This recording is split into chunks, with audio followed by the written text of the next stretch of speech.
Laura and I want to express our grief and our city's grief on this unexpected day, this worst day. But let us love each other and support each other and hug each other and pray for each other and pray for our families. But also let us praise our first responders. 14 minutes, I believe under fire, running to gunfire. And then I want to thank the seamless response for federal and state authorities from our police and fire department. So this morning I was in Boston to see my own son's sporting event, and now I am overwhelmed at the thought of the loss of these families, of the future lost by these children and their families. And the leading cause of kids get death now is guns and gunfire, and that is unacceptable. But I want to thank the fast response of our officers. Guns are quick. They don't give you much time. So even in a remarkably fast response, there was not enough time. And those guns stole precious lives from us today in Nashville. And in this dark hour, let us support each other. Let us go and hug our children a little bit closer tonight. And thank you all for being here, and I want to ask Chief Drake to come and give us an update. Thank you, Mayor Cooper. Again, thank you all for being here. Just an update from today's press conference. We've identified the shooter as Audrey Hale, a 28-year-old female that lived in the Nashville area. We have investigations ongoing now at the residence on Brightwood Avenue. And we have made contact with the father that lived at that residence and are putting together more information. We've also determined there were maps drawn of the school in detail of surveillance, entry points, etc. We know and believe that entry was gained through shooting through one of the doors is how they actually got into the school.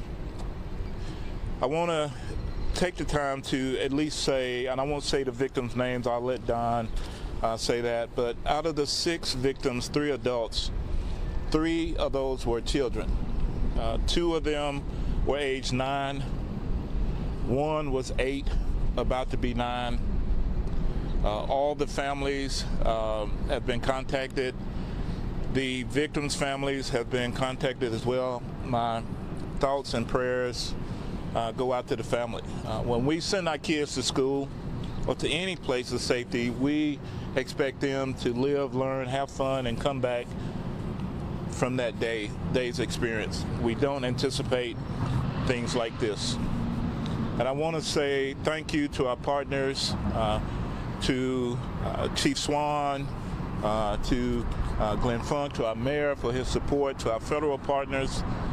But also I want to say thank you to our first responders who got there and immediately went in and addressed the threat of someone that had multiple rounds of ammunition, prepared for a confrontation with law enforcement, prepared to do more harm than was actually done, and we were able to stop the threat, and unfortunately 6 victims. So my thoughts and prayers again, but the praise go to the men and women. As I've said before, we will not wait. I was hoping this day would never ever come here in this city, but we would never wait to make entry and to go in and to stop a threat, especially when it deals with our children. So thank you. They're not. Just me, they're not saying anything. I'm going to go over the victims' names with you now. The 3 9-year-olds who were killed: Evelyn, Dickhouse, William Kenny, Hallie Scruggs. 3 adults: Mike Hill, a custodian, age 61; Cynthia Peak, to my understanding, a substitute teacher, age 61; and Catherine Kuntz, age 60. As Chief Drake said, we have identified the active shooter as Audrey Elizabeth Hale, age 28. We'll take just a few questions if you have any. Don, do you believe that she was a former student at the school? Yes, we do. Chief, you want to address that? Yes, from our investigations tell us that she was a former student at the school. I don't know what grade she's attended or grades, but we do firmly believe she was a student there. Did she identify as transgender? She does identify as transgender, yes. Is there any reason to believe the shooter first went to the church before going to the school? I can't give you that information. I'm unsure. We know that the minute the calls came in, we responded to the church, so to the school. To the school? Yeah. Yeah. Did you have was there 2 officers that went in when they first got there? Do you know how many there was when they first entered the building? So it was 5 officers that immediately went in and addressed. We have video that we're going to release, but you can see in the video, you can hear gunfire going on as they're in the school. They address the threat and take that threat down. And Chief, what do we know about her weapons? So we know there were 2 AR-style weapons, one a rifle, another was an AR-style pistol, and the other was a handgun. We believe 2 of those may have been obtained legally, locally here. Can you confirm that one of the adult victims, Catherine Kuntz, was head of the school? Was what? Was head of the school? There was some, I don't know her exact capacity within the school, but it was higher up in the echelon. And were any of the children victims related to any of the school staff? Unsure. I believe one may have been, but I can't confirm that. Did the shooter have any criminal history at all? No history at all. And no motive at this point? Anything discovered in the apartment or house? No, we have a manifesto. We have some writings that we're going over that pertain to this day, the actual incident. We have a map drawn out of how this was all going to take place. There's right now a theory of that we may be able to talk about later, but it's not confirmed, and so we'll put that out as soon as we can. And Chief, is there any reason to believe that how she identifies blue and white?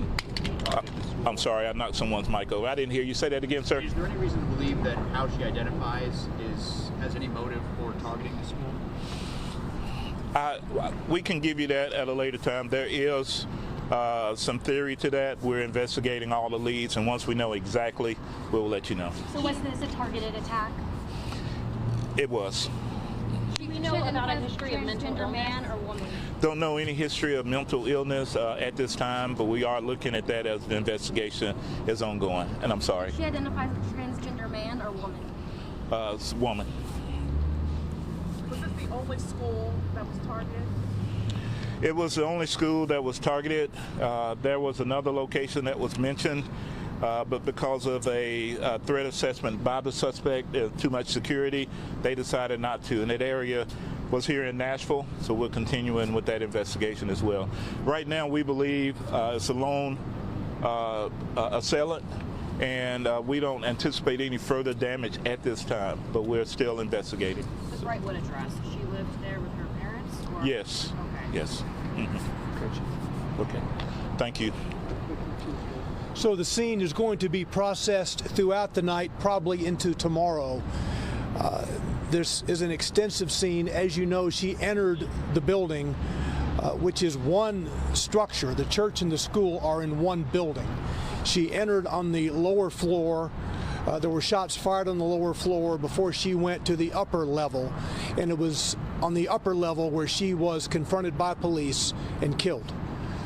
So understand the scene processing will take place over at least 2 days, today and tomorrow. And we'll have more details for you, including the release of video, perhaps tonight, but if not tonight, certainly tomorrow. Thank you. Thank you, Don.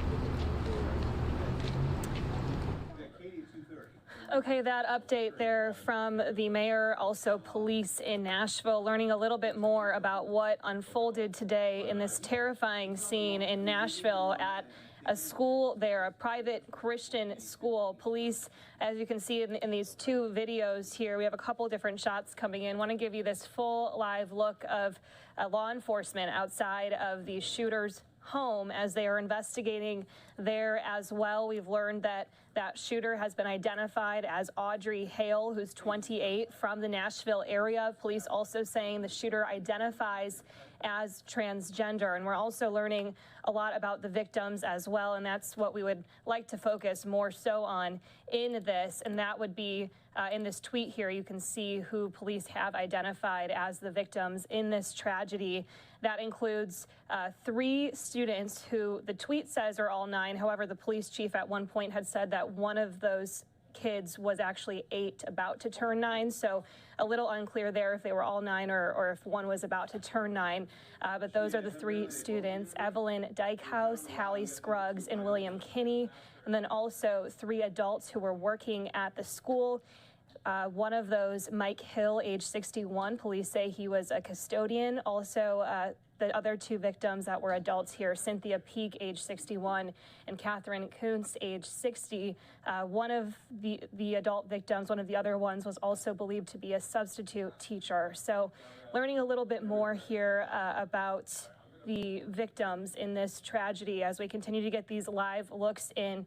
Police also saying they're talking with the father of the suspect as they continue this investigation now and throughout the evening.